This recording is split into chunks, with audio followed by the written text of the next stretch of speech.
I believe that Terrarians often speedrun the game to Moonlord and never take their time on their worlds. I want to change that. So over the course of a year, I will be playing on this one world, with each stage progression being blocked until the start of a new month.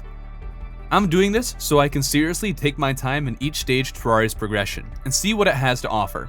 So for the month of April, I've only been allowed to defeat Skeletron and Deerclops. Otherwise, I can make no other form of progression.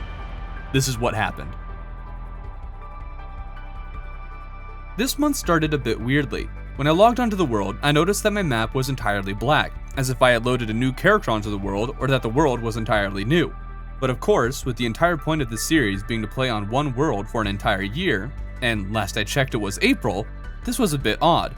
I've spent the first 5 to 10 minutes wandering around and checking my treasure chests and inventory, making sure that nothing else was reset like the map was. As far as I could tell, nothing had changed. The last thing I had done on this world was revamp my house here, and it looked exactly the same as I left it. All I knew was that something weird had happened with the map, and that was it. This made April a little bit of an odd month, where I debated whether I should go around my regular business or re-explore all the places I had already been to so I could get the map the way it should be. But I didn't think it would be a worthwhile endeavor just to refill my map, so I went about my business and thought that it might actually be fun stumbling upon places I had already visited in the future. After coming to a decision on that, I did my first fishing quest of the month, still trying desperately to get the accessories needed for the shellphone, but the angler was not cooperating. Despite doing the fishing quest nearly every day since beginning this world, I had only received a single accessory from the angler. This is why nobody likes you. Afterwards, I decided that I did want to at least re-explore the entire surface of the world, and by the time that I was finished, it was already time for another quick fishing quest. But it was a new month, and I had 2 bosses to defeat, and I figured I would take down Deerclops before I went on to Skeletron. Ever since Deerclops was added, I felt like he's a rather odd boss that doesn't quite fit anywhere. The stuff he drops isn't all that useful. The main benefit is that he drops the eye bone, but I didn't want to replace my adorable red panda, and that he also drops one of the only pre-hard mode sentries, unless you count the ones you can get from the tavern keep. I have also heard that the weather vane isn't that bad, but I have yet to do a mage run since Deerclops was added, so I've never exactly found a reason to fight him. Maybe with 1.4.5, they'll make some adjustments. On the bright side, I guess, he doesn't despawn after death, which I actually think is why the loot he drops isn't that good. Even though he's pretty tough, you could beat him early in the game with a certain level of determination and willpower. I did not perform all that well against him, but now that I think about it, I think this was the first time I'd ever fought him in Master Mode. Not to mention, I haven't fought him many times in general. I also thought he was entering his invincibility mode far too frequently. It felt like I had to be close enough to poke him with a stick in order for him to actually go out of his invisibility state. Maybe this is an oddity of my world, or maybe it's because this is also one of the few times I've actually fought him solo, and I'm not used to how close you actually have to be. But after a few deaths, I finally took him down, and when I got the radio thing, I realized that I don't think I actually have ever fought him in Master Mode before, because this was the first time I'd ever gotten one of these, and I just had to have some fun with it. We report to you now from the 1950s. It is Terraria. Terraria, we're having a really good time now that we got our radio thing. We have defeated ourselves a Deerclops. I defeated Deerclops a few more times for good measure, and so I could collect all of his different drops, dying the same number of times in each fight despite my best efforts. Now it was time for Skeletron. Defeating him I felt would open a world of possibilities with the dungeon being accessible. I wasn't entirely sure what I expected, but I did think that the dungeon would be where I'd spend most of my time this month. I also used Lucy the Axe to chop down some trees near the dungeon as I prepared my arena, and I'm not sure whether the text is funny or makes me feel uncomfortable. Needless to say, I often find myself not using this axe. After completing the arena, something suddenly struck or inspired me, so I abandoned the arena and returned to the dual conjoined meteors in the tundra. I thought it was so cool having these 2 meteors fall right next to each other, so I didn't mind it last time. But I really wanted to use meteor armor in my fight against Skeletron because I think it and the space gun is a great strategy against him. Last month I wasn't sure what to do with it, but now I had an idea. For some reason, I never used gemstone blocks in any of my building projects. And today, I suddenly remembered that those blocks existed, and thought that they could create a cool design. So I painstakingly and slowly mined out the meteor piece by piece, so I could faithfully recreate the entire scene. It was a long and laborious process with the meteor heads making the whole thing needlessly difficult. There's probably a better way I could have gone about this, but I was committed and eventually got it done before heading to Skeletron with my meteor gear. There isn't much to say of the boss fight though. Lately I found Skeletron to be a remarkably easy boss. He's never been the hardest boss in the game, but recently I found him to be a lot easier when on a single player world. After beating him, I searched the dungeon for all the things that I wanted, and then put the Skeletron relic in my collection. When I hopped onto the world, it dawned on me that I could get the golf cart I was looking so forward to last month. I quickly purchased it, and must tell you that it was an absolute joy to have. I'm a big horse lover, but this golf cart can jump like no horse can, for some reason. Plus, it has little lights on the front. It's just a lot of fun. Top tier mount, would recommend, even though it's kind of a pain to get it. I also thought at this point that it would be a good idea to start setting up teleporters, but I didn't have a whole lot of money, so I set up one teleporter going from the tundra to the dungeon so I'd have easy access to it. I honestly didn't have much of any idea as to what I wanted to do anymore. Most of the side stuff had already been done at this point, and I'm coming up a bit empty on things to do. I went to the dungeon thinking I'd spend all of my time mining out all of the spikes for the heck of it, but then a blood moon happened, and I went to the surface to kill some mobs for fun.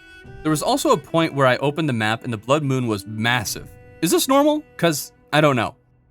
I went back to the dungeon to keep on clearing out spikes and spent almost an entire hour down there. I had some other ideas for the dungeon as well though.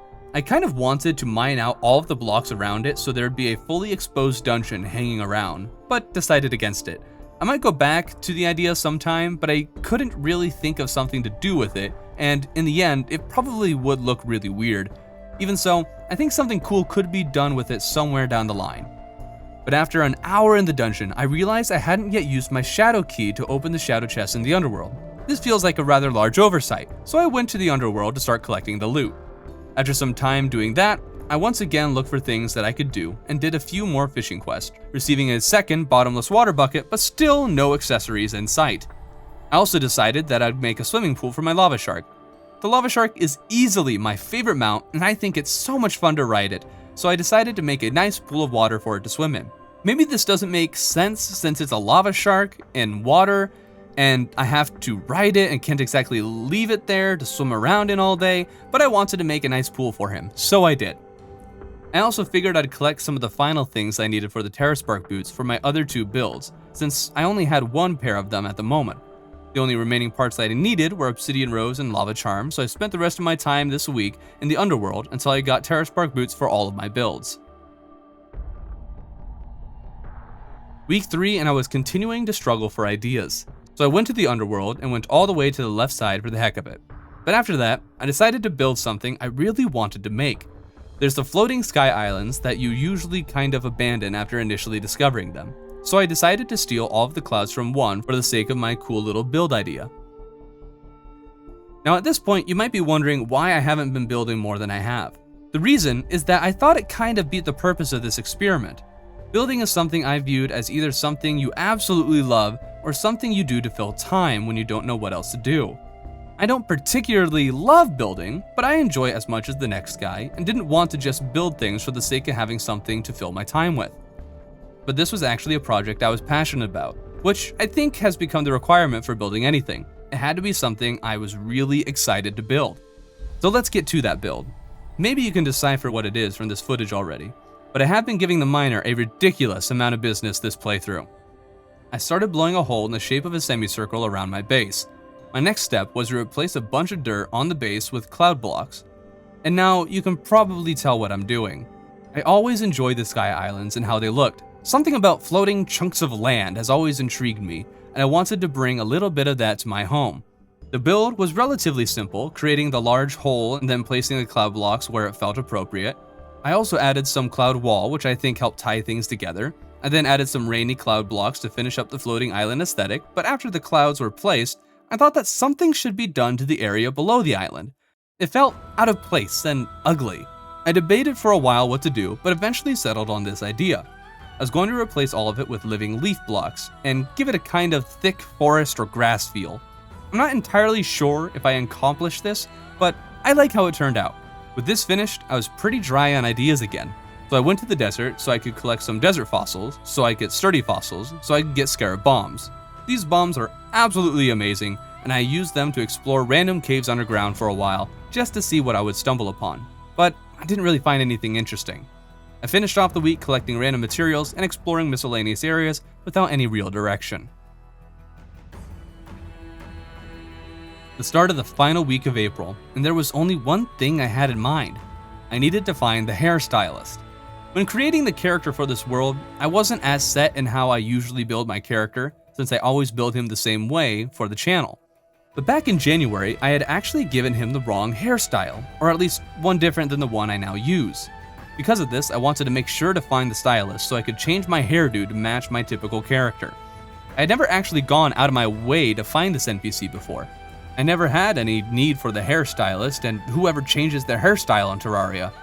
I know plenty of people look for her for the sake of getting the princess, but I rarely even remembered that was an NPC, so I never went out of my way to find her. I only ever get her when I stumbled upon her while normally exploring, but now that I was intentionally searching, of course, I could not find her. After about 40 minutes of searching, I decided to take a break so I could create some housing at the Aether biome. After all, having a pylon here is very helpful. The initial house isn't very interesting, but I wanted to return to it later, and don't worry, I will. It also just so happened that after leaving the Shimmer, I did one more fishing quest and finally got a third accessory from the angler. I could finally make the shellphone for what is literally the first time in a regular playthrough. But I put this on hold so I could search for the stylist for another 20 minutes, partially so I could make sure the NPCs moved into their houses in the Aether.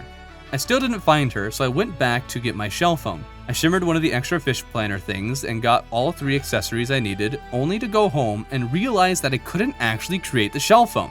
I was still missing the kill counter thing and the stopwatch. I was speechless. I could have sworn I had all of these things. 4 months in, and I still couldn't get the gosh darn shellphone. I could get the tally counter from the dungeon easily enough.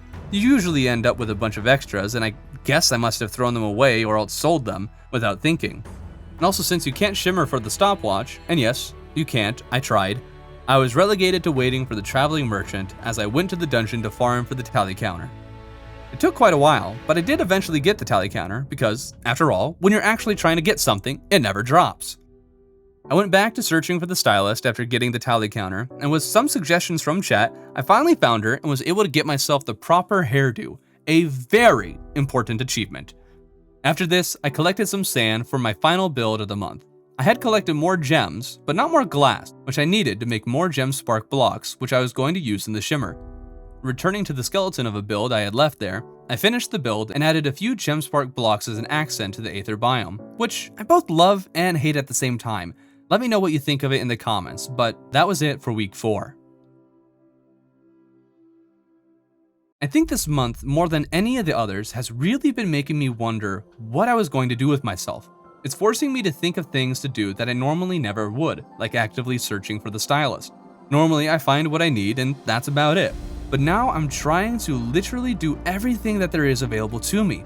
This has also forced me to engage with the game on an entirely new level. Something my viewers likely know well is that I don't read the Terraria wiki, partially because I hate reading, but mostly because I want to discover things in the game rather than reading all the information I need. I like the sense of discovery and awe that comes from discovering an obscure fact about the game that I had never encountered before. I'm sure there are even blocks, mounts, pets, weapons, or accessories I don't even know are in the game because my normal gameplay loop never leads me to encountering them. But this challenge is making me engage with the game on such a level that the wiki is becoming both more and less relevant. More relevant in the sense that going to it would tell me what else there is to do or collect, but less relevant because my curious tinkering is revealing things I wouldn't normally do or know about. It's an interesting little experiment, and now we're 4 months through it. Hard mode is right around the corner, and I'm really looking forward to it. 2/3 of the year will be spent in hard mode, so we'll have to see if it's all that it's cracked up to be, and just how much does it really add to the game.